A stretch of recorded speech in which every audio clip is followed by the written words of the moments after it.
Alhamdulillahi Rabbil Alamin.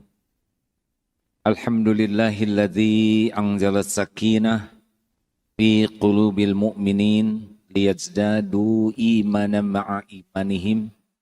Allahumma salli wa sallim wa barik ala Muhammadin wa ala alihi wa ashabihi ajma'in. Ya Allah, wahai yang maha menatap, berkahi majlis ini. Catatkan siapapun yang engkau hadirkan, yang kau takdirkan menyimak menjadi ahlul yakin padamu. Bukakan hati kami ya Allah, agar kami menjadi hamba yang yakin padamu. Allahumma a'inna ala dzikrik wa syukrik wa husni ibadatik. Tolonglah kami menjadi hamba-hamba yang selalu ingat padamu, senantiasa bersyukur padamu, dan senantiasa mengabdi kepadamu dengan benar. Wahai Allah yang menggenggam isi hati kami, luruskan niat kami agar majelis ini semata-mata mencari ridho-Mu, dan bimbing agar ilmu yang tersampaikan, ilmu yang manfaat, ilmu yang Engkau berkahi. Lindungi kami dari niat, ilmu dan amal yang salah. Taqabbal minna ya Allah, innaka antas sami'ul alim, wa tub alaina innaka antat tawwabur rahim. Amin ya rabbal alamin. Alhamdulillah. Apa kabar? Apakah Allah Subhanahu wa taala sedang menatap kita? Seharusnya sambil duduk begini, kita yakin bahwa Allah sedang memperhatikan kita. Tidak ada satupun yang luput. Semuanya Allah saksikan, tidak ada yang tersembunyi. A'udzubillahi minasyaitonirrajim wa huwa ma'akum aynama kuntum wallahu bima ta'maluna basyir. Dan Dia Allah bersamamu dimanapun kau berada, dan Allah Maha melihat apapun yang kau kerjakan. Apakah Allah mendengarkan apapun yang terucap? Adakah yang luput dari pendengaran Allah? Jawab, wa asiru qaulakum awijharu bih innahu alimum bidatis sudur. Dan rahasiakanlah kata-katamu atau engkau zaharkan, sesungguhnya Allah tahu segala isi hati. Wa huwa alimum bidatis sudur. Jadi Allah tahu semua niat kita. Apakah Allah jauh atau dekat? Wa idza sa'alaka ibadi anni fa inni qarib. Sekira hamba-hambaku bertanya kepadamu wahai Muhammad tentang aku, katakanlah aku adalah dekat. Ujibu da'watad da'i idza da'an. Aku kabulkan orang-orang yang meminta apabila meminta kepada. Wal yastajibu li wal yu'minu bi la'allahum yarsyudun. Maka patuhilah perintah Allah. Udah fokus saja dengan apa yang Allah sukai dan yakin kepada Allah. Jangan ada ragu. Agar kita senantiasa dalam kebenaran. Alhamdulillah. Apakah ada malaikat? Yakin? Pernahkah kita sendirian dalam hidup ini? Jawab. Pernahkah kita sendirian? Tidak pernah. Bagaimana sendirian? Allah bersama kita. Malaikat juga digerakkan oleh Allah untuk senantiasa mendampingi, mencatat kita. Jadi majelis ini goalnya adalah ihsan. Majelis taklim kita ini mudah-mudahan oleh Allah nanti goalnya adalah muhsinin. Innallaha yuhibbul muhsinin. Sesungguhnya Allah sangat mencintai orang yang ihsan. Siapa orang yang ihsan? Anta'budallah ka'annaka tarah. Ibadah seakan melihat Allah. Kalau enggak bisa melihat Allah, maka yakinlah Allah sedang menyaksikan kita. Nah, hari ini spesial. Terima kasih Pak Pimpinan Istiqlal, beliau setia sekali ini. Asalnya kita biasa jam 9, 10, tapi hari ini spesial karena sebelumnya ada juga kegiatan dakwah. Senang sekali kita bisa menggeser waktu. Asal untuk kebaikan, kita harus jadi orang yang siap mendukung. Ya. Jadi bagusnya jam 10 atau jam 12.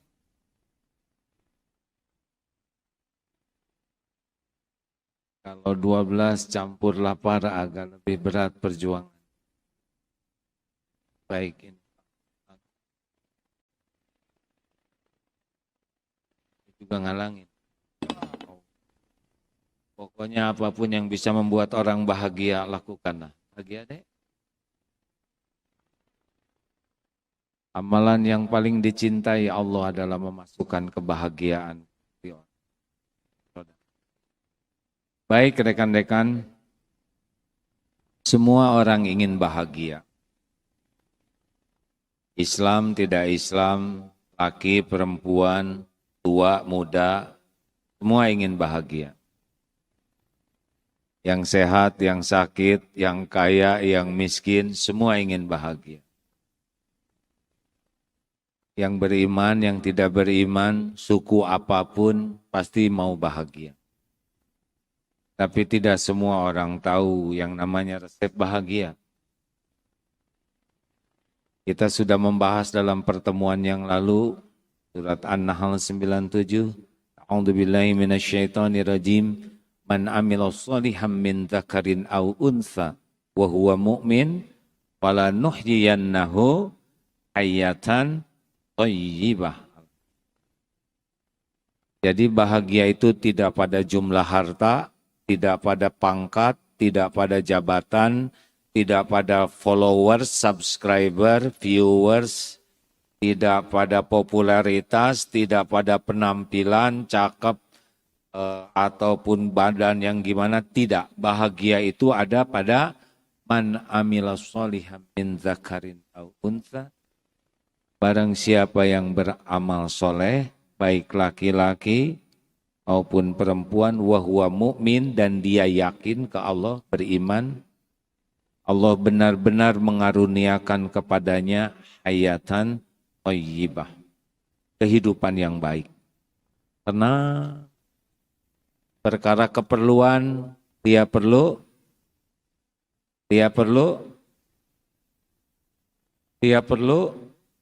bukan ada, cukup. Ini perlu 2 juta, ada 2.000, stres ya. Kita tidak perlu banyak uang, tidak perlu juga disebut sebagai orang kaya, yang penting tiap perlu, bukan ada, cukup. Cukup, karena dalilnya begitu. Qad aflaha man aslama waruziko kafaf. Sungguh amat sangat bahagia orang yang diberi hidayah Islam dan cukup rezekinya, wa qanna'ahullahu bima ata, dan puas dengan apa yang Allah berikan kepadanya. Jadi tidak usah sibuk pengen jadi orang kaya, tapi ingin jadi orang yang cukup. Kalau kaya, ghina fi qalbi, kaya hati. Kalau harta cukup. Perlu untuk makan, cukup. Untuk ngasih makan, untuk anak sekolah, jawab. Untuk nyekolahkan anak orang lain, untuk bangun sekolah, nah, yang penting cukup. Ya. Untuk umroh, mengumrohkan orang tua, umrohkan semuanya aja lah.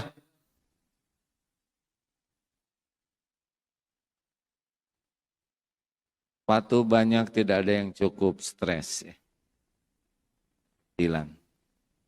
Baik, berikut ini amal soleh yang paling penting yang kita bahas untuk bahagia menurut Imam Ibnu Rajab dalam kitabnya. Ya, sudah dibagikan belum tulisannya? Sudah dibagi belum? Belum? Berarti belum dicetak ya. Udah dicetak kah? Ya, sebetulnya pertemuan yang akan datang, setiap kali kajian seperti ini, saudara akan pegang nanti ringkasannya, ya, supaya bisa dihafalkan dan bisa diceramahkan juga. Nah, rekan-rekan sekalian, beliau berkata ada 4 pilar akhlak itu. Jadi, teman-teman sekalian, tidak ada bahagia di dalam akhlak yang jelek. Bahagia, mulia, selamat itu ada pada akhlakul karimah. Jadi kalau kita ingin bahagia, langsung terbayang oleh kita orang yang berakhlakul karimah. Akhlak yang tidak baik tidak bahagia. Kenapa? Innama bu'itsu liutammima makarimal akhlak.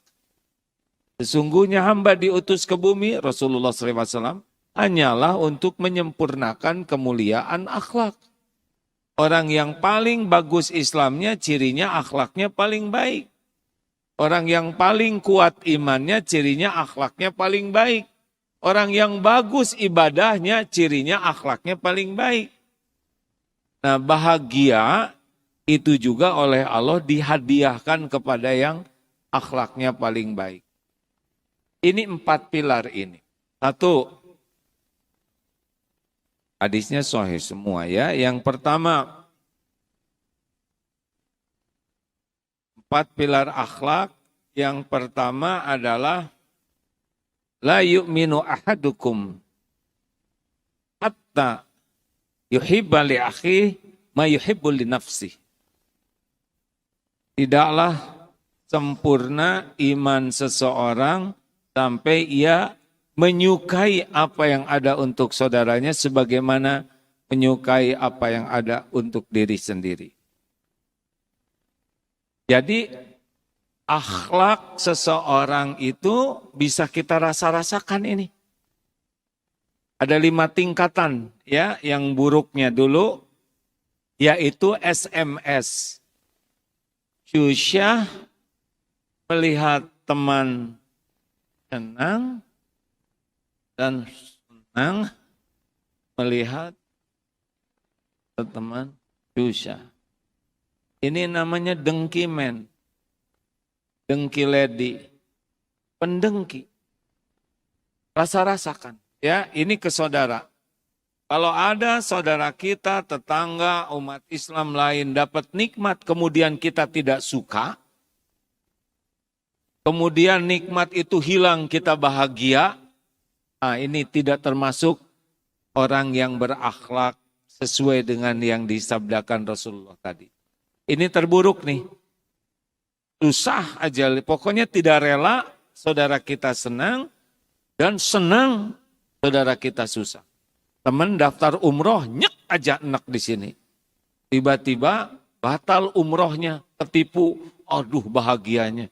Yes, udah ini. Dia saum, dia sholat, dia ngaji, tapi dia hasud. Habis pahalanya sebagaimana api membakar kayu. Iblis dengki kepada Nabi Adam. Pembunuhan pertama Kabil Habil juga karena kedengkian. Periksa berapa banyak di hati kita yang tidak suka lihat saudaranya dapat nikmat dan puas lihat saudaranya dapat musibah. Kalau seperti itu masih jauh dari akhlak yang baik. Naik sedikit nih. Masih jelek. Tadi minnya banyak, ini masih min. Kenapa jadi tegang begini hadirin? Yang satu kena kan? Yang kedua adalah kita tidak mau orang lain dapat susah. Tapi jangan sukses juga. Jadi jangan sampai gagal lah orang lain. Tapi yang nggak boleh sukses. Jangan sampai sakit tapi ya biasa aja gitu, nggak usah kaya lah ya. Ada yang tidak boleh orang sukses. Tapi menderita sih jangan, tapi jangan sukses aja. Gak apa-apa naik, cuman gak usah bagus lah nilainya. Gak apa-apa dia beli motor tapi yang jelek, yang tua. Ada orang yang tidak rela melihat orang menderita tapi jangan sukses. Itu masih dengki. Ada yang ketiga, masih di bawah juga. Boleh sukses, cuma harus di bawah saya. Dok, nggak apa-apalah ngaji 5 juz sehari, asal jangan 6 karena saya 6. Ada orang yang boleh orang punya sesuatu, tapi tidak boleh sama dengan kita. Itu masih dengki. Yang benar adalah senang orang dapat sesuatu sebagaimana kita senang dapat sesuatu. Kita senang umroh, alhamdulillah tetangga saya bisa umroh, alhamdulillah. Kita senang anak kita hafal Quran. Anak tetangga juga hafal Quran, senang, nggak ada beban di sini. Nah, yang paling bagus adalah senang saudara kita lebih baik dari kita. Kita daftar umroh, kita enggak jadi, teman jadi, alhamdulillah. Jangan ngarap-ngarap dua-duanya enggak jadi. 5 akhwat sedang naksir 1 ikhwan.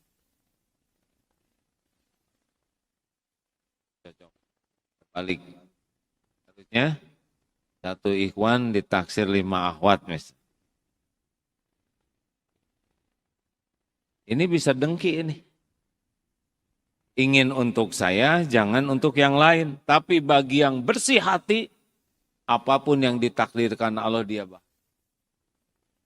Ternyata jodoh sama temannya bahagia.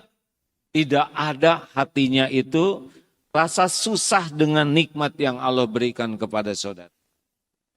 Hadirin, hadis ini banyak diriwayatkan oleh para ulama yang berceramah. Ini dari Musnad Imam Ahmad tentang Abdullah bin Amr bin As. Semoga Allah ridho kepada beliau. Yang Rasulullah di masjid SAW melihat seorang datang. Akan datang ahli surga. Maka datanglah seseorang. Ini penting hadirin. Janggutnya basah, pegang terompa. Di surga. 3 hari berturut-turut sampai sahabat Nabi ini sengaja datang ke rumahnya untuk mengetahui, menyelidiki apa amalan. Sampai disebut ahli sorga oleh Rasulullah SAW. Dengan alasan ada masalah dengan orang tua, maka ngineplah di rumahnya dan dilihat. Ternyata ibadahnya standar. Tidak ahli tahajud yang hebat, tidak ahli ibadah yang hebat. Hanya saja kalau membulak-balik badannya selalu dalam keadaan berzikir dan tidak bicara kecuali bicara yang baik.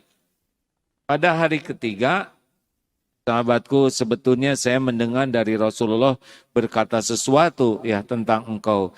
Tapi maaf ya, sesudah saya lihat ibadahmu biasa saja. Ya, saya seperti yang engkau lihat, seperti ini. Cuma ada satu yang tidak ada di hati saya. Saya tidak mendengki dengan apa yang Allah berikan kepada saudara-saudara. Kita sholat, kita saum, kita ngaji, kita ke majelis taklim, tapi di sini penuh kedengkian, tidak suka lihat orang lain.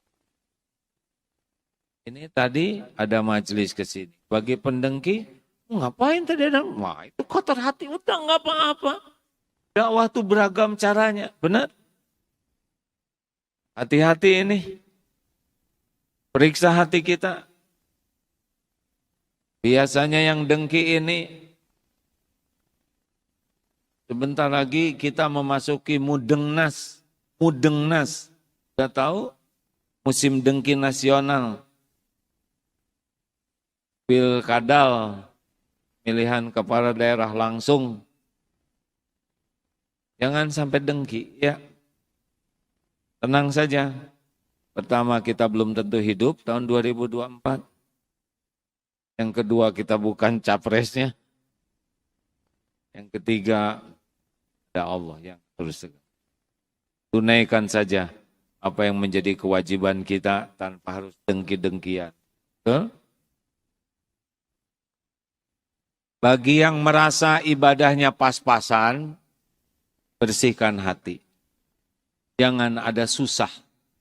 Lihat Allah memberikan nikmat kepada saudara kita.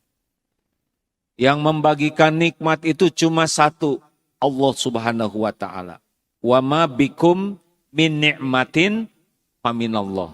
Nikmat apapun yang ada padamu hanya dari Allah. Sesuka Allah. Jangan riweh dengan takdir Allah untuk saudara kita lainnya. Jangankan semajlis seperti ini, seibu sebapa saja beda-beda takdirnya. Betul?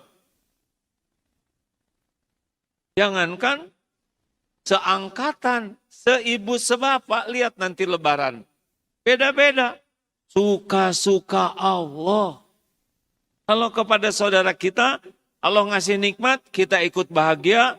Allah memberi ujian, kita ikut prihatin. Itu sah hati kita sebagai orang beriman. Tetangga dapat nikmat, Allah yang ngasih, kita ikut bahagia. Teman seangkatan lebih sukses dari kita ikut bahagia. Apapun yang Allah bagikan, kita ikut bahagia. Karena yang membagikan nikmat, Allah, sesuka Allah. Dan dengkinya kita kepada saudara kita, tidak akan mengubah apa yang Allah tetapkan untuk mereka. Ini, Allah mau menakdirkan seseorang diberi nikmat. Kita sebel, bisa tidak menghalangi ketentuan Allah? Mumpung pertanyaannya sederhana, jawab ya hadirin, jangan bikin emosi. Allah menakdirkan jodoh ke seseorang, lalu kita tidak rela, bisa berubah tidak? Ya sesuka Allah saja. Apa yang Allah kehendaki, innama amruhu idza arada syai'an ayyaqula lahu kun fayakun. Terserah Allah. Kalau Allah mau ngambil dari seseorang, tidak bisa ditahan. Kita jangan sampai jadi bahagia. Kalau saudara kita kena musibah, seperti badan sakit, harusnya kita ikut merasakan sakit. Ayo, tes pertamanya begitu. Jangan sampai ada dengki di hatimu. Solusinya adalah satu, yakin yang membagikan nikmat itu adalah Allah, sesuka Allah. Yang kedua adalah kita harus ikut bahagia dengan nikmat yang Allah berikan. Yang ketiga, kita ikut prihatin kalau saudara kita dapat kepahitan. Nah itu baru la yu'minu ahadukum, keyakinan kita. Tetangganya ganti kendaraan, udah nggak apa-apa. Ibu jangan ganti kulit ya. Temen naik pangkat, ini naik tensi. Musim mutasi di kantor itu biasa, bukan musim mutilasi. Ya, tenang saja. Tidak harus kok jabatan itu untuk kita. Benar? Yang harus itu jabatan kita jadi amal soleh. Gak usah rebutan, tenang saja. Baca surat Ali Imran ayat 26. A'udzubillahi minasyaitonirrajim. Qulillahumma malikal mulk tu'til mulka man tasya wa tanzi'ul mulka mimman tasya. Wa tanzi'ul mulka mimman tasya. Wa tu'izzu man tasya wa tudhillu man tasya biyadikal khair innaka ala kulli syai'in qadir. Katakanlah qulillahumma malikal mulk. Engkau berikan kekuasaan, kerajaan, kedudukan kepada siapa yang engkau kehendaki. Engkau ambil kedudukan, kekuasaan, kerajaan dari siapa yang engkau kehendaki. Engkau muliakan siapa yang engkau kehendaki. Engkau hinakan siapa yang engkau kehendaki. Biyadikal khair, di tanganmu lah segala kebajikan.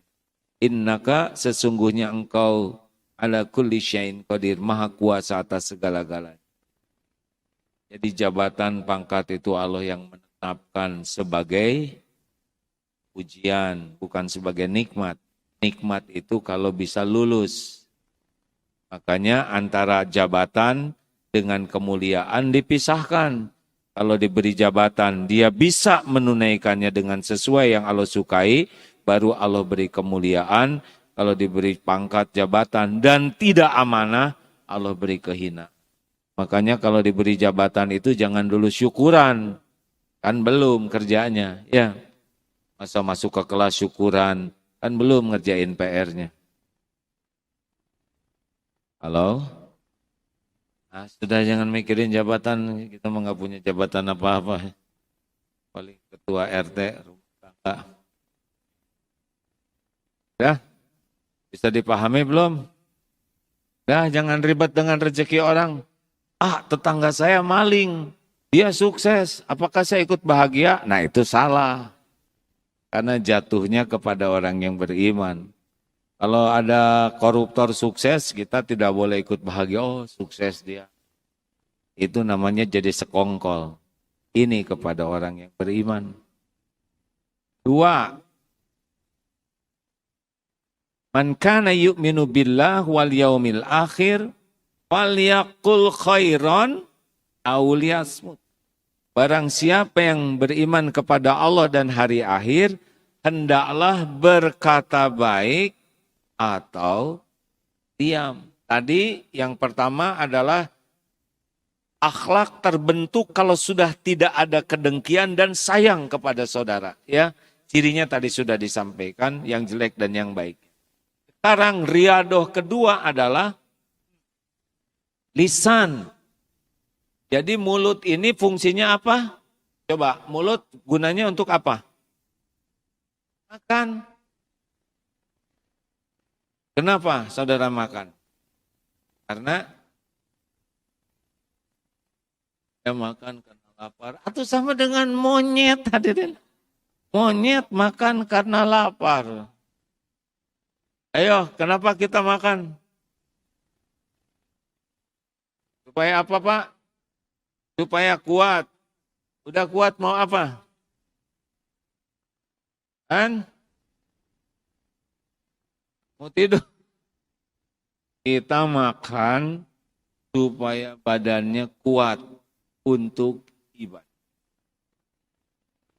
Kalau makan karena lapar, monyet, tikus, embek, semuanya kan lapar. Makanya kalau mau makan, ya Allah, saya niat makan. Semoga Engkau kuatkan tubuh ini untuk bisa beribadah kepadamu. Satu makan dari mubah jadi amal soleh. Kenapa tidur? Karena ngantuk. Sama kuda juga ya. Kenapa tidur? Istirahat. Mau apa istirahat?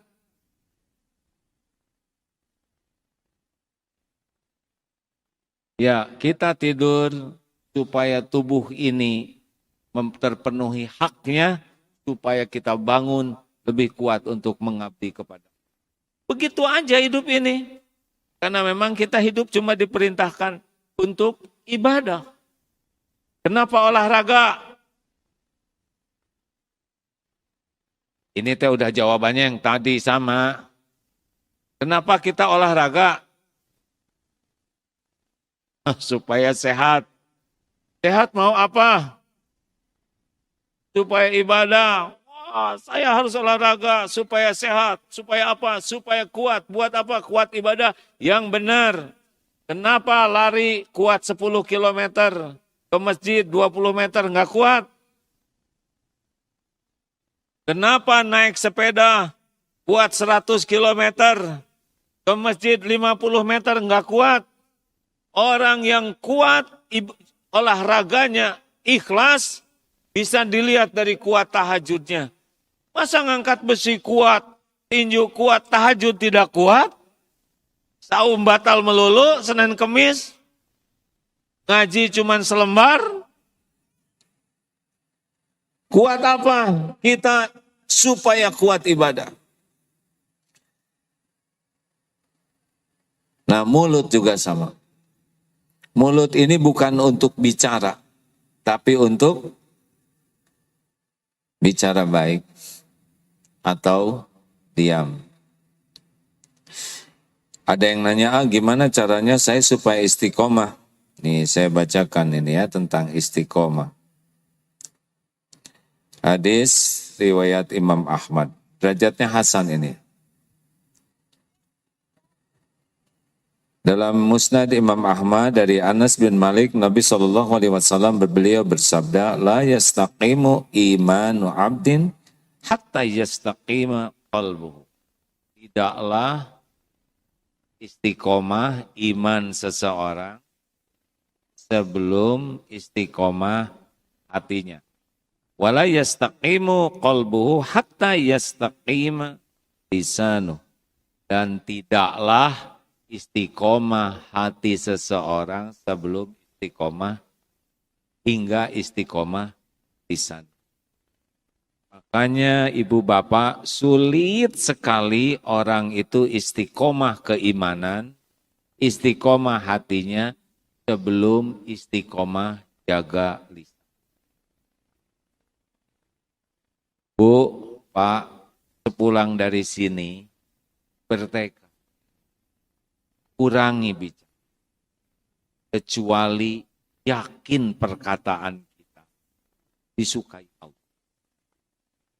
Tidak penting kita banyak ngobrol, karena makin banyak bicara, banyak berpeluang tergelincir kata-kata, juga tergelincir hatinya. Dengan ngobrol, banyak bicara, termasuk saya saat ini aib bisa semakin terbuka. Bisa ujub, bisa ria, bisa sum'ah, pamer, bisa gibah, bisa fitnah, bisa ditambah-tambah, bisa bohong, bisa nyakitin orang. Tidak aman banyak bicara. Tidak aman kecuali bicara dengan rasa takut kepada Allah. Tidak penting kita dianggap pinter, tidak penting. Yang penting itu pinter. Ya kan? Mau apa? Kita ingin dianggap pinter kalau kita bodoh. Mengapa kita harus segala cerita? Supaya dikagumi orang. Supaya orang kagum ke kita, menganggap kita luas wawasannya, hebat hafalannya, pinter, gaya ingatnya, wawasannya luas. Mau apa? Sedunia memuji kita juga tidak ada gunanya. Kalau Allah tidak suka kepada kita. Benar? Mau apa sedunia muji ke kita? Gak punya apa-apa makhluk itu. Sedunia memuji kita. Tidak ada apa-apanya kalau Allah tidak suka kepada kita. Semua pasti binasa. Yang kekal hanya Allah Subhanahu. Maka tidak usah sok pinter. Tidak usah pamer ilmu kalau tidak pada waktu dan manfaat. Tidak usah pamer wawasan, keahlian. Cukupnya saja bicara. Kalau yakin perkataan kita niatnya benar, yang disampaikan benar, manfaat, sampaikan secukupnya. Kalau ada orang lain yang sudah mewakili, bicara benar, ya udah kita diam aja. Tidak perlu ketahuan kita sudah tahu. Ibu pernah berangkat ke Tanah Suci, udah diam. Jangan ngomong terus. Lihat sajadah, ini gak cocok dengan Ka'bah yang asli. Saya kan 3 kali ke sana. Ada yang nanya. Mau apa cerita umroh? Oleh-oleh gak bawa. Akhlak gak berubah. Apa segala diceritakan? Ada di sini potret. Ini dulu bangunan ini belum ada loh. Kan nanya. Ada orang yang tidak kuat selalu ingin menceritakan. Kan sudah disampaikan ada 4 tingkatan bicara, sudah sampai belum di sini? Kalau sudah, kalau belum harus jelas hadirin. Saya sudah tua nih jadi lupa. Sudah tahu kan ciri orang yang sudah tua, sudah tahu belum? Bagaimana? Ada 3. 1, mudah lupa. Yang kedua dan ketiga, udah lupa kan? Ini juga dicatat ini, astagfirullah. Ini ngeganggu sih. Astagfirullah, ampun ya Allah. Kau maha pengampun. Astagfirullah. Tuh, tergelincir kan? Kalau kita ngobrol, ada 4 tingkatan orang bicara. Yang pertama, orang yang benar-benar berkualitas. Kalau bicara apa cirinya? Zikrullah. Pasti membuat orang ingat ke Allah. 2, apa cirinya? Amar ma'ruf nahi mungkar.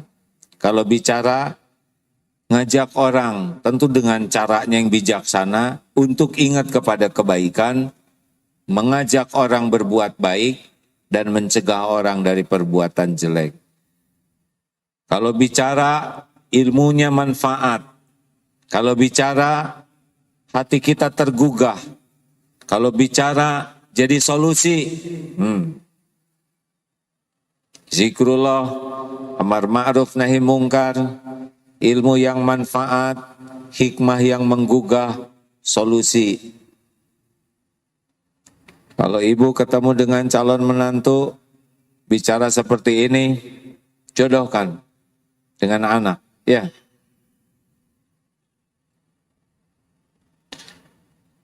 Dua, orang yang biasa-biasa.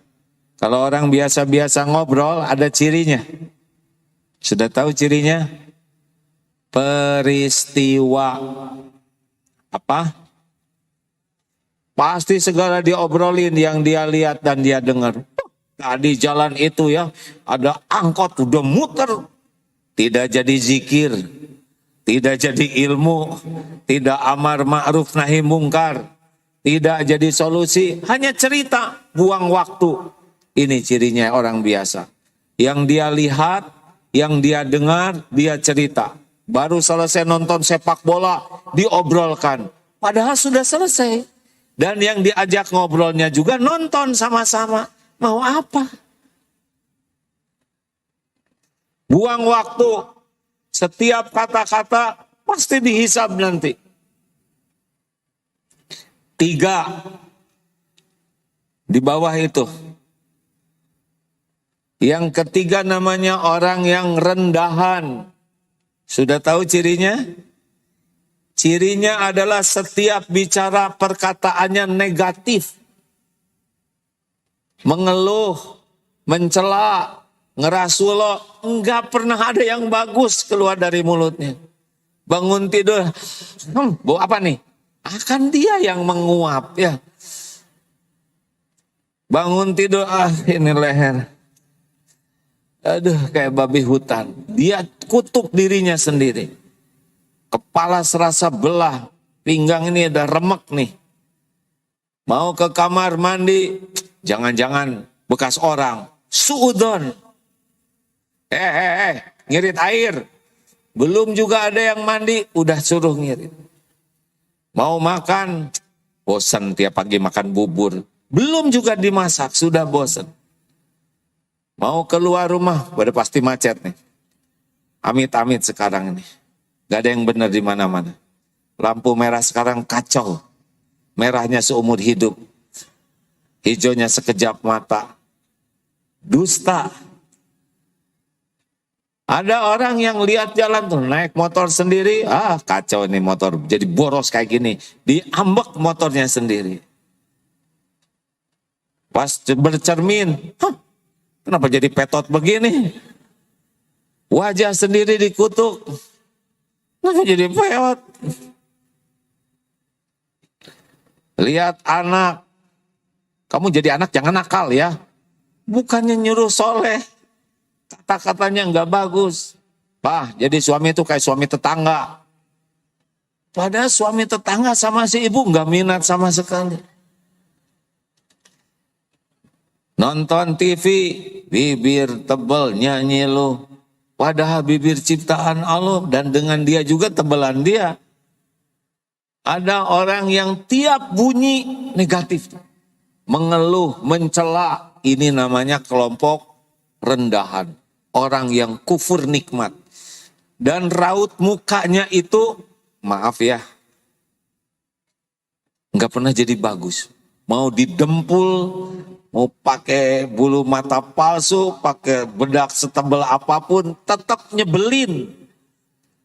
Dan orang yang, maaf ya, orang yang rendahan ini dalam cara berbicara, itu tidak nyaman dia tuh Pak. Alhamdulillah Bu, sekarang tetangga kita yang di sebelah sana tuh udah mau ikut pengajian, belum tentu ikhlas gitu. Si wajahnya. Dan gak ada yang ngomong jelek, wajah bagus tuh tidak ada Pak. Tidak ada. Tetangga itu pelit sekali ya. Dan mereka tuh rata-rata kurang ajar. Nggak ada yang senyum begitu. Yang pasti menyesuaikan. Hati busuk, wajah ikut busuk. Yang wajahnya cakep saja kalau ngomong jelek ke bawah jelek. Sudah, nggak diteruskan. Saudara mau ngomong jelek kan? Nggak boleh. Dah, alhamdulillah. Apapun yang dia lihat, dia dengar, kecenderungannya dikomentarinya negatif. Apa aja, negatif saja. Ini orang yang rendahan tuh, nggak pernah bisa lihat sukses. Melihat mobil bagus, bagus-bagus, nyicil. Lihat itu diangkat jabatan, tunggulah. Sebentar lagi juga ditangkap. Nggak ada yang sukses. Dengar penceramah itu dangkal. Dalilnya cuma sedikit. Ada yang baca Qur'annya bagus, belum tentu ngerti. Semuanya jelek aja. Nah ini namanya kelompok rendahan. Bicaranya negatif saja. Sebaiknya jangan mau dekat dengan orang ini. Karena kita bisa ikut memikul dosa yang sama. Karena dia penggibah. Dan gibah yang bicara dan yang mendengar bisa sama dosanya. Kalau yang dengar itu juga menyetujuinya. Si ibu itu tuh orangnya pelit. Nah aja jadi. Tidak aman banyak bicara. Yang keempat, namanya orang yang dangkal. Mulia, biasa, rendahan, dangkal. Sudah tahu ciri orang yang dangkal?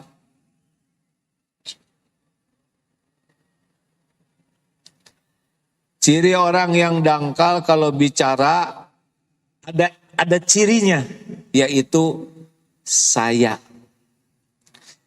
Dulu saya ya, waktu tidak ada saya, semua ini dalam kegelapan. Saya ini seperti cahaya.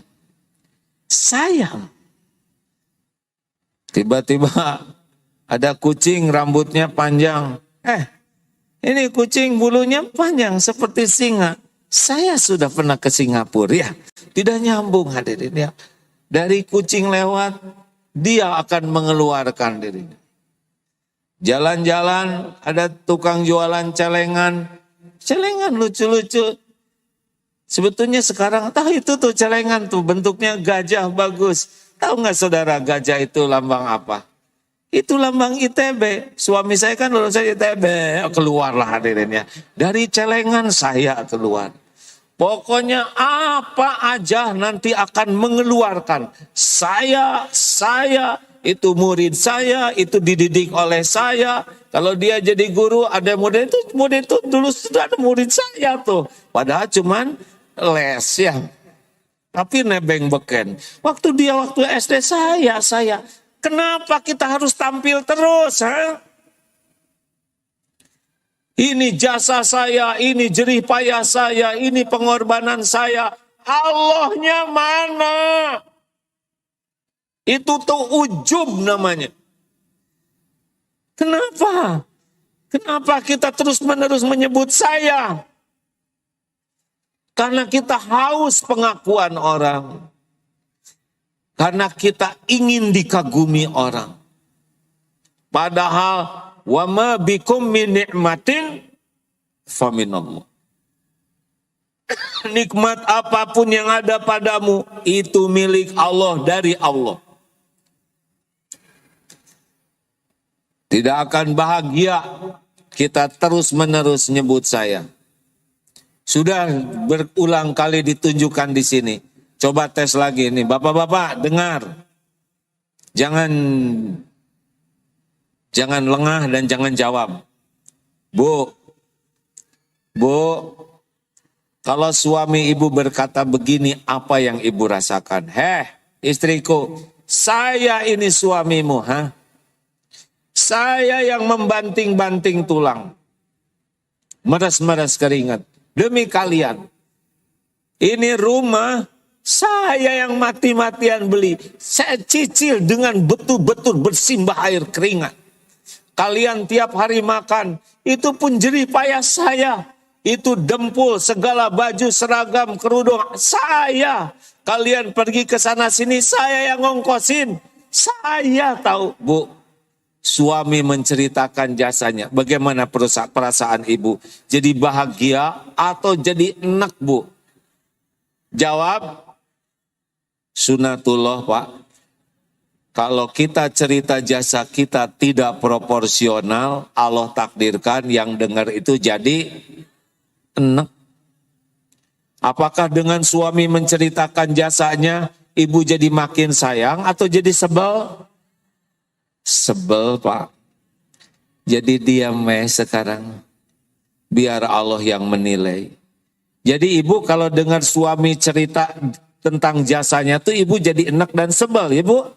Betul, Bu? Persis, Bu. Kami juga merasakan hal yang sama, ya. Ketika ibu cerita penderitaan ibu. Capek, Pak, jadi istri tuh. Bapak belum pernah nyobain hamil. Gimana kita ngelawannya? Dah, kalau istri lagi pamer begitu, ya minum apa tuh obat anti mual tuh. Hati-hati, jadi guru, itu murid saya, dulu dia dididik oleh saya, dulu saya yang membimbing dia, udah diem. Orang berubah tuh Allah yang merubah, kita ngajar tuh belum tentu bisa ngerubah siapa-siapa, kita ngajar tuh amal soleh. Orang berubah tuh bukan karena kita ngajar. Orang berubah tuh karena Allah yang mengubah. Mungkin doa orang tuanya, mungkin doanya, mungkin karena sedekahnya. Kita yang pernah berbuat sesuatu, udah. Dilupakan juga nggak apa-apa. Nggak penting murid-murid kita ingat siapa kita. Yang penting itu kita ngajar, diterima Allah. Udah selesai. Mau sedunia melupakan kita, apa? Enggak penting kita diingat-ingat orang.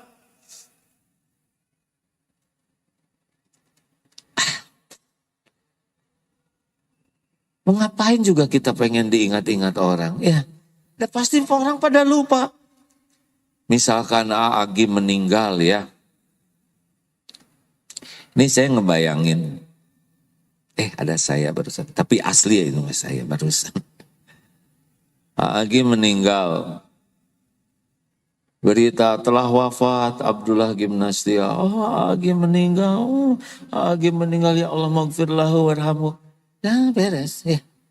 Nanti yang dekat misalkan meninggal sana, ayo kita ngelayat. Datang ke kuburan. Nanti di kuburan. Apakah semuanya sibuk ngedoa? Sebagian posting. Telah meninggal dunia Agi. Tuh lihat tuh. Gitu, lupa sama saya yang udah dikubur, ya sibuk sama followernya. Udah gitu pada pulang, siannya Agim gak nyangka, udah pasti udah 60-an ada waktunya, beres. Udah, tinggal paling berapa orang nanti, keluarga terdekat di kuburan, mungkin ngedoakan, tapi gak lama juga, pasti pulang. Tinggal saya sendiri di sana. Mungkin beberapa hari masih datang, ingat. Tapi pasti anak-anak saya juga banyak kerjaan, banyak kewajiban yang lain. Mungkin nanti tinggal waktu habis sholat, doa. Ya semua punya kesibukan. Terus mau ngapain kita mati-matian ingin diingat orang? Kan? Mendingan fadzkuruni adzkurukum. maka ingatlah padaku, kepada Allah, Allah ingat padamu. Kita dikubur, sedikit yang ingat ke kita. Mungkin sudah pada lupa. Makanya tidak penting kita berusaha diingat orang. Kalau kita jadi guru, sudahlah. Guru itu jadi ngajar. Amal soleh. Ibu sebagai orang tua ngebangunin anak, udah gak usah ngarap-ngarap. Ibu tuh udah berjuang buat kalian, anak-anak kalian gak ingat sama ibu, udah sakit hati. Kita membesarkan anak, nyekolahin, ngedidik, ngebangunin, supaya sholat, carikan lingkungan yang baik. Itu amal soleh kita. Belum tentu anak-anak ingat kepada kita. Nanti mereka nikah, gaji pertama untuk istrinya.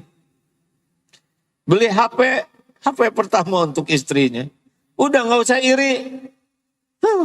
HP ibu jadul. Ibu yang ngegedein anak perempuan. Udah nikah, udah diambil suaminya.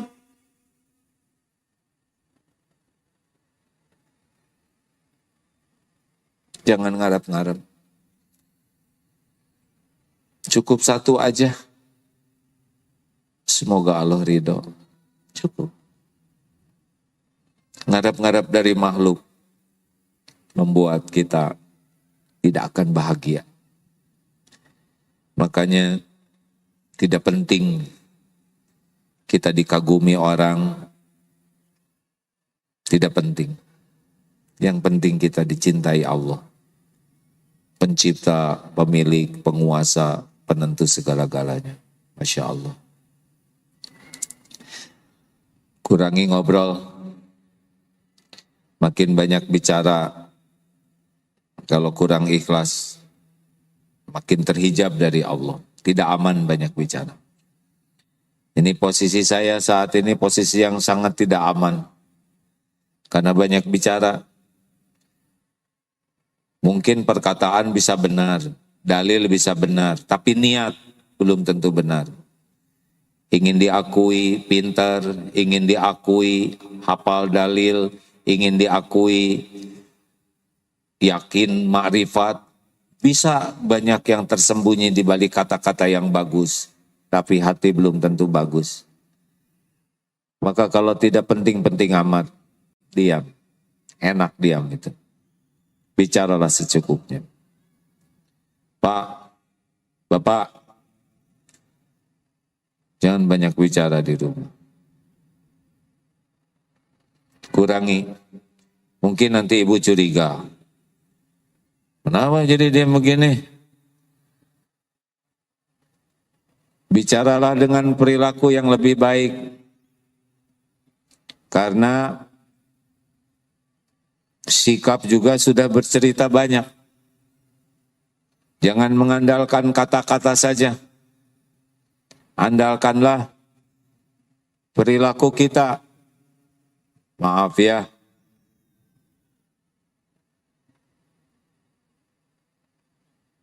Sudah cukup itu membuat saudara tersinggung. Cara bicara, cara duduk, cara menyapa, itu juga kata-kata. Kurangi bicara, berbanyak dengan perbuatan kita. Masya Allah. Ibu, kami paham kata-kata ibu lebih banyak daripada kaum kami. Sudahlah, stok kata-katanya digunakan zikrullah saja. Tidak usah segala diobrolin. Jangan banyak celetak-celetuk. Jangan banyak komentar. Cukup sepatah dua patah kata bisa jadi masalah. Tahan. Tahan. Tidak usah yang dilihat langsung dikomentari. Duduk begini lihat kerudung yang di depan. Perasaan itu pengajian yang lalu pakai kerudung yang ini, biarin. Kenapa? Itu bros gak kurang gede tuh. Mau ngapain nimbang bros orang? Itu KW atau ori ya? Lihat ori penampilan gak nyambung, dosa. Beliin enggak, apa enggak. Pas ruku, lihat kaki, Masya Allah ini kaki. Gede banget yang teman saya ini. Nomor berapa ukurannya ya? Orang lagi sibuk ingat ke Allah, dia ingat ukuran kaki. Stop. Jangan banyak komentar. Jangan banyak tanya kalau tidak perlu. Jangan sibuk menjelaskan yang tidak perlu penjelasan. Hemat, ganti aja dengan banyak zikrullah. La yazalu lisanuka ratban min zikrillah. Allah tahu siapa yang mulutnya menyebut nama Allah. Walaupun hati kita belum ingat, tapi kalau lisan kita banyak zikrullah, Allah yang menolong kita bisa membuat terjaga. Fadhkuruni adzkurkum, maka ingatlah padaku, aku ingat padamu. Kalau kita selalu ingat ke Allah, nanti Allah yang menolong. Hati kita jadi tenang, pikiran kita jadi jernih, lisan kita jadi terjaga, langkah, sikap, keputusan kita jadi lebih terpelihara. Mari dua ini, sebetulnya ada 4, yang 2 lagi bulan depan aja ya. Sekarang aja. Jangan suka menyusahkan orang lain.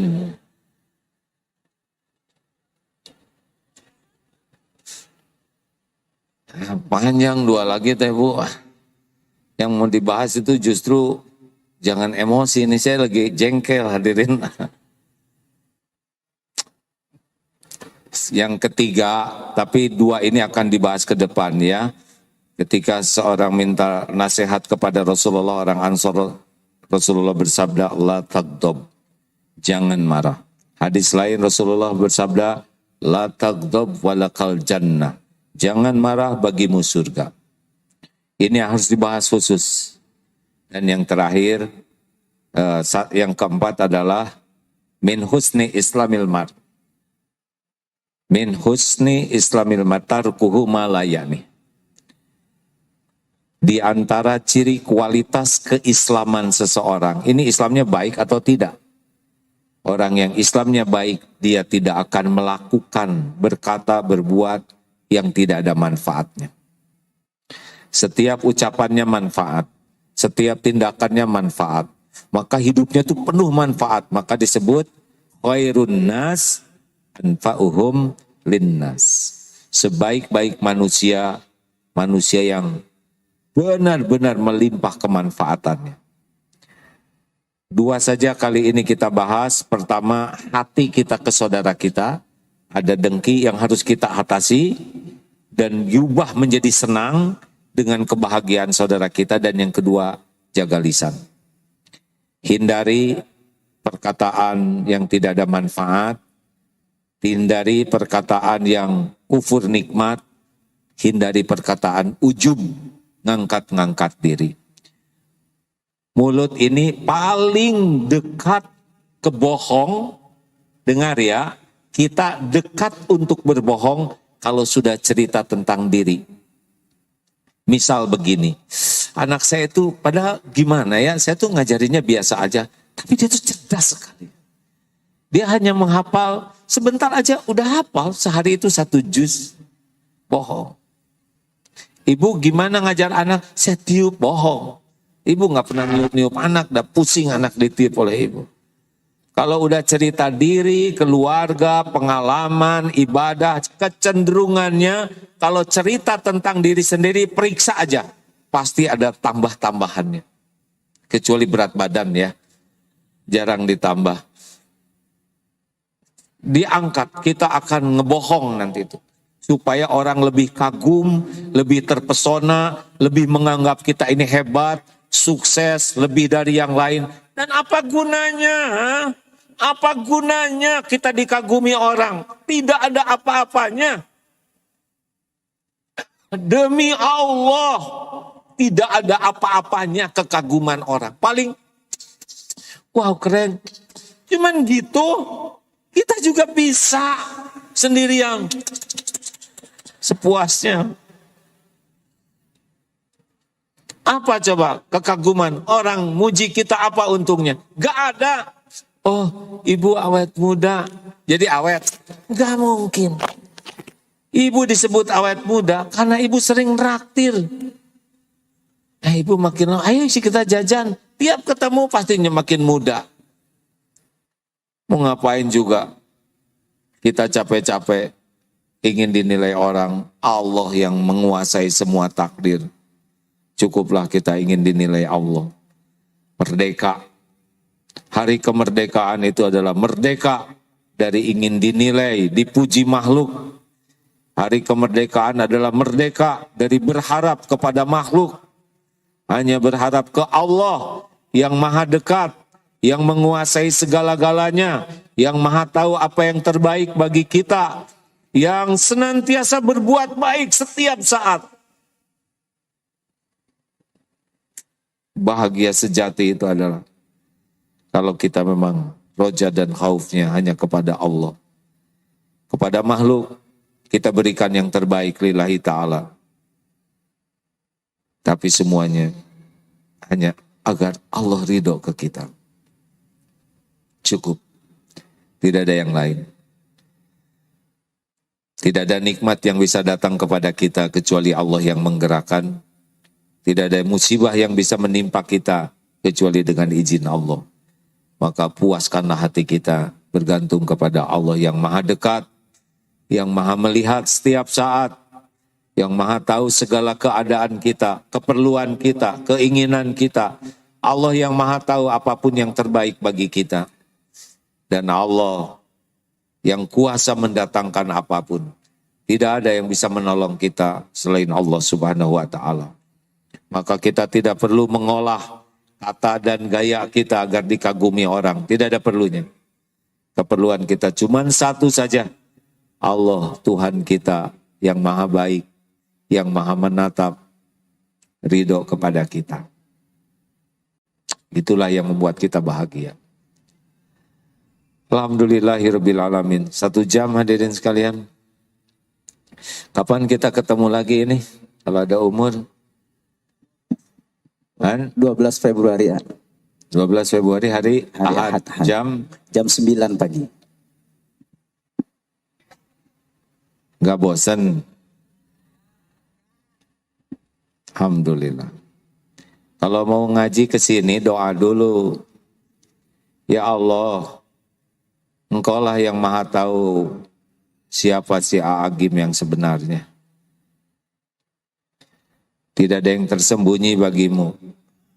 Engkau tahu akhlaknya, hatinya, ilmunya.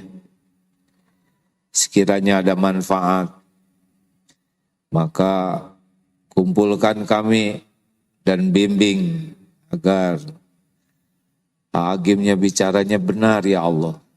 Hatinya benar. Lindungi dari niat dan perkataan yang salah. Tapi seandainya tidak ada manfaatnya dan kau pasti tahu dan hanya menjauhkan kami darimu, janganlah ya Allah. Tidak usah terjadi pertemuan ini. Gitu aja doa. Dan saya juga mau ngapain bicara begini.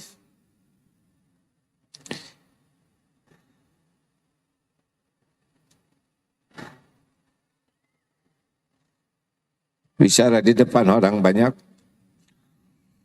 lebih berat daripada bicara berdua dengan anak. Makin banyak yang dengar, makin diliput. Kalau sekali saya melakukan salah, menyebar kesalahannya kemana-mana. Gimana ngejarin? Banyak jamaah yang mendengar bukan tanda kesuksesan sama sekali. Tanda ujian yang lebih berat. Kalau merasa bangga ceramah di Istiqlal, jamaah banyak. Padahal jamaah satu yang dengar, 1 juta yang dengar, 10 juta yang mendengar tetap sama saja. Yang menilai adalah Allah. Hanya bedanya kalau bicara didengar orang banyak, hati lebih mudah ujub. Jangan-jangan merasa diri sukses, merasa diri penting, merasa diri soleh. Diundang di Istiqlal atau di mana tablik yang besar, diundang di musola yang kecil, sama saja. Yang menilai adalah Allah Subhanahu wa Ta'ala. Tapi peluang tergelincir hati jauh lebih besar seperti ini. Diundang di istana negara, didengar oleh para petinggi negara, para jenderal, para menteri, itu sama saja dengan diundang di pinggir. Yang menilai kan sama adalah Allah Subhanahu wa Ta'ala. Tapi kadang merasa lebih gimana gitu. Dan Allah tahu hati ini menjadi ujub kalau dengan casing dunia. Padahal semua yang membuat pejabat juga Allah Subhanahu wa Ta'ala. Punya follower satu, siapa ibu yang baru bikin YouTube, satu-satunya follower adalah dirinya, lebih aman daripada banyak follower. Berapa banyak kita yang diperbudak konten, sibuk mencari dalil supaya banyak viewer, supaya viral. Mau apa viral? Tidak penting viral.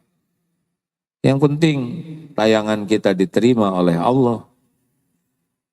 Memang viral tanda sukses. Sukses itu kalau Allah nerima amal kita. Itu aja yang kita pikirkan. Nanti terserah Allah. Ini saya juga tidak tahu bagaimana Bapak Ibu bisa pada datang ke sini. Iya. Tapi kalau Allah menakdirkan datang ya kumpul begini. Dan yang paling penting adalah gimana jadi amal. Apakah dengan ceramah Agim ini berubah? Enggak, saya tidak bisa mengubah apapun. Bagaimana saya mengubah Bapak Ibu sekalian, mengubah diri saya saja susah. Lalu ceramah ini apa? Ya mudah-mudahan ini jadi amal soleh. Udah gitu aja. Makanya kalau mau ada tanya jawab, jangan yang susah-susah. Ya. Itu bagian Ustadz Abdul Somad, Ustadz Adi Hidayat. Yang ilmunya oleh Allah dititipi lebih banyak. Saya mau bagian dengar aja gini, doa udah cukup ya. Ada pertanyaan? Ada yang nanya, gimana kalau ditanya yang susah-susah ya bisa jawab? Saya bisa menjawab pertanyaan, jawab aja. Maaf, saya belum tahu jawabannya. Nanti Ustadz bodoh dong. Loh, baru tahu ya. Ya, kalau kita nggak bisa jawab, ya jawab aja tidak bisa. Nanti disebut bodoh, kan memang bodoh kita ini ya. Ilmu kita akan sedikit. Nah begitulah sahabatku sekalian. Pulang dari sini periksa hati ya, belajar seneng. Lihat tetangga sukses. Oh anak ibu, alhamdulillah. Tapi yang asli ya jangan, alhamdulillah. Boleh cerita pengalaman dulu mengatasi dengki. Udah pernah diceritakan di sini belum? Astagfirullah, ya Allah ampun kau maha tahu. Ini ada modifikasi sedikit ya. Zaman masih muda dulu jadi muazin. Ya belum berumah tangga. Di sebuah masjid tiba-tiba biasa adzan subuh agak telat, ada yang azan yang lain. Aduh, Allahu Akbar, Allahu Akbar. Enggak rela. Siapa ini berani adzan di wilayah kekuasaanku? Jelas dengki hadirin. Wah betul-betul waktu itu tidak rela. Lebih getir lagi ujiannya ketika teman mengatakan, wih ini azan bagus bener. Lebih bagus dari yang biasanya. Waduh, itu seakan digiling itu hadirin. Ditumuk. Besoknya rencana datang lebih awal. Supaya dia tidak azan, dengki. Sedang sholat sunnah, masuk waktu. Ternyata dia azan, waduh itu. Sholat kacau sekali. Melakukan perencanaan untuk penggagalan azan besok. Udah enggak ada, saya kalau ingat ini, aduh Allah, untung enggak dihajar langsung saya gitu, sambar petir kan beres Pak. Muazin dengki.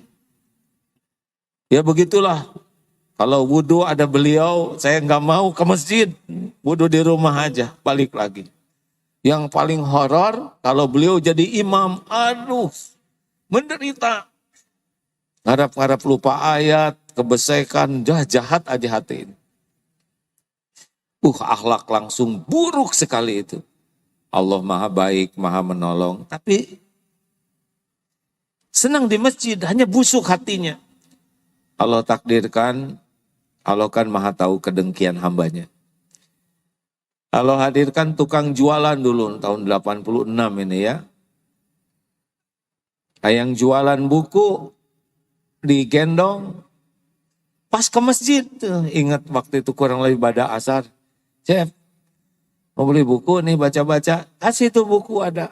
Ingat tipis, burem, hitam jilidnya, hitam dan merah. Judulnya Bahaya Dengki. Saya lihat, wah ini pas baca mirip sekali dengan keadaan saya tuh, menderita.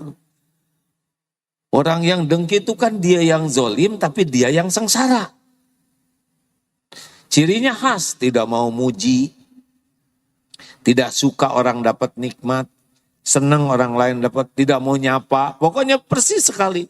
Dan di sana ada juga caranya mengobatinya, yaitu lakukan apa yang tidak mau dilakukan, sederhananya gitu. Gak mau senyum, senyum. Tidak mau salam, salam ya. Karena pas tahu dalilnya, kebaikan saya habis, malaikat juga melaknat, Allah juga murka, tidak ada untung jadi pendengki. Akhirnya saya bertekad waktu itu, ya Allah, cabut dengki ini. Berubahlah bertekad. Assalamualaikum, senyum juga walaupun kurang simetris. Ada yang muji, itu adanya bagus, memang bagus. Katanya harus ikut muji hadirin, walaupun berat. Yang paling nelangsa adalah saya mau adzan, beliau datang. Silahkan adzan. Katanya gitu harus dikasihin ya. Adzan. Beliau adzan, Masya Allah hadirin. Enggak lama, seminggu lepas.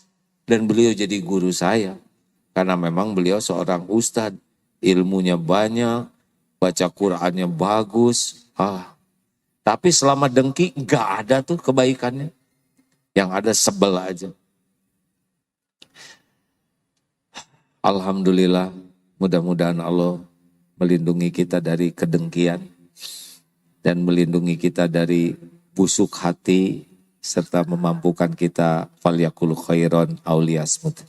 Amin ya rabbal alamin. Punten, mana pengumumannya?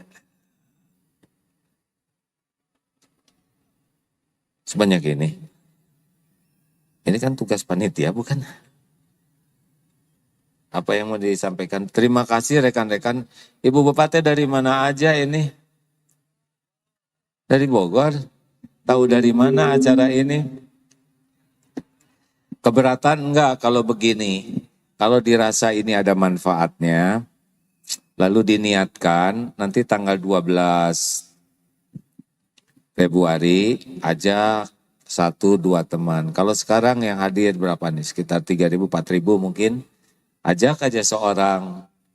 Jangan hanya diajak, diongkosin. Enggak akan berkurang rezekinya. Kalau ada yang berkurang gara-gara ngongkosin temannya, beritahu saya, berapa keluar ongkosnya? Tadi saya ngongkosin teman 15.000, tapi sekarang saya habis buat ongkos. Bilang sama saya ya, nanti saya doakan. Ya. Mau diganti, ganti. Niat dari sekarang ya, ajak teman. Insya Allah datang lebih awal.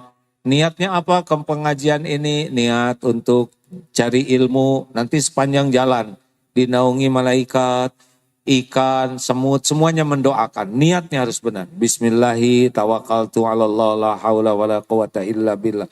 Jangan hitung-hitungan. Semua biaya mencari ilmu nanti diganti oleh Allah. Lebih nanti ya. akan dicukupi. Para pencari ilmu, Allah Maha Kaya. Penjahat, garong, gangster yang tidak beriman aja dikasih rejeki. Masa kita yang mau mencari keridoan dia tidak dikasih. Benar? Hanya kita kan jumlahnya yang cukup aja.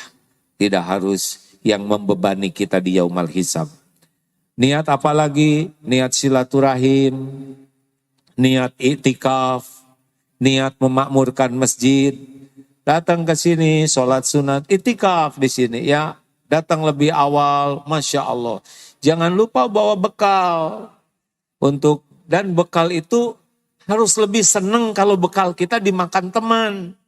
Jadi jangan teman buka bekal, kita aktif ini dan dibawa pulang lagi.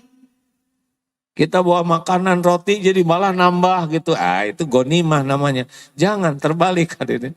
Bawa apa aja, ini kan saudara, betul tidak? Walaupun tidak satu bis, tetap saudara ya. Tidak satu, jangan sampai merasa saudara tuh semajelis taklim. Makanya di sini bebas, tidak harus pakai seragam, nggak apa-apa, warna-warni dan tidak mesti ini disebut majelis taklim apa gitu yang khusus. Apa? Bebas aja namanya ya. Tidak penting ini majelis taklim apa gitu, agim nggak ada kaitan, nggak apa-apa. Yang penting kita kesini Allah ridho, udah itu. Kemudian kalau udah duduk gini teh kenalan. Bapak, dia udah kenal belum? Siapa coba? Oh ayahnya ya, oh maaf ya. Besan? Bukan? Oh ya, siapa tuh jadi besan? Ya, so kenalan. Penyakit kita kalau ke majelis taklim tuh diam-diam aja. Apalagi kalau sajadahnya didudukin terus ngegerem, biasa. Udah ini teh saudara ini saudara saya depan. Alhamdulillah sapa dengan baik. Yang enak, benar? Kalau udah nyapa, senyum, salam, sapa, sopan, santun. Terus jangan nyampah di mana-mana, enggak boleh. Mau apa kesini jauh-jauh nyampah? Zolim. Kenapa zolim? Iya, sampah itu ada pada tempatnya. Makanya semuanya nanti TSP, ulangi. Tahan dari buang sampah sembarangan. Semuanya bicara. TSP. Tahan dari buang sampah sembarangan. Ulangi. Jadi kalau kita punya sampah, tahan ya. Punya bekas permen, tahan. Punya apa, koaci, kecil koaci itu cangkangnya, tahan. Kemudian simpan sampah pada tempatnya. Ayo atuh ulangi. Kenapa bukan buang? Kalau buang belum tentu masuk, nanti nambah kerjaan. Kalau simpan tertib. Dan P-nya pungut sampah adalah ibadah. Sekali lagi. TSP. Apa T-nya? Tuh, tahan sampah pada rumahnya. Gimana yang betul? Tahan dari buang sampah sembarangan, simpan sampah pada tempatnya, pungut sampah adalah sedekah. Tadi saya ngomong apa? Sama ibadah dengan sedekah, kita nggak usah berantem ya. Sedekah mas. Kenapa saya jadi lupa begini? Oh udah tua ya. Jadi ciri khas majelis pengajian kita dimanapun, kalau datang bersih, pulang lebih bersih, itu rumusnya. Jadi nggak boleh kita duduk begini ninggalin sampah, zolim namanya. Pernah ada cerita nih ya, di sebuah pesantren, minum pakai bekas botol plastik. Dia minum jongkok. Adek, kenapa minum sambil jongkok? Sunnah Nabi om, minum tuh sambil duduk. Lu ngajak lempar. Nah, ngelempar itu sunnah siapa?